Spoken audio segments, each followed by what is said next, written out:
Mga kaanak ng batang nasawi sa pagsabog sa Dagupan City, humihingi ng hustisya.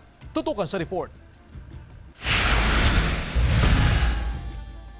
Kasalukuyang nakaburol sa kanilang bahay sa Sitio Bukig, Barangay Bacayao Norte, Dagupan City, ang mga labi ng 7 taong gulang na si Catherine Chandrea Crespo, isa sa 2 nasawi sa nangyaring pagsabog sa lugar noong Pasko.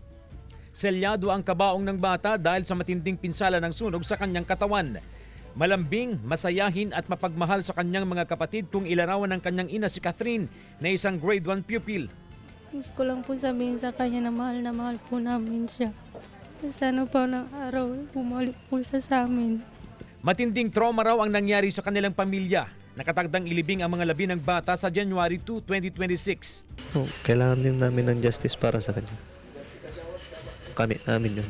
Emosyonal ang barangay chairman ng Bacayao Norte sa pangyayari.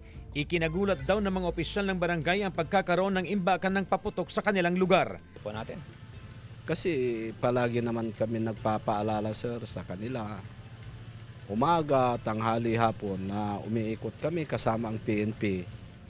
Kasi hindi naman kami nagkulang kasama ang PNP sir na nagpapaalala sa kanila. Hanggang ngayon hindi pa malinaw sa pulisya kung ano ang totoong sanhi ng pagsabog. Patuloy ang kanilang investigasyon.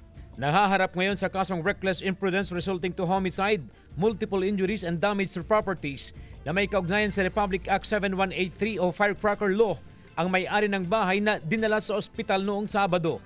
Nasa hospital po siya kasi sabi po ng jailer natin is nagkaroon po siya ng tubig sa baga.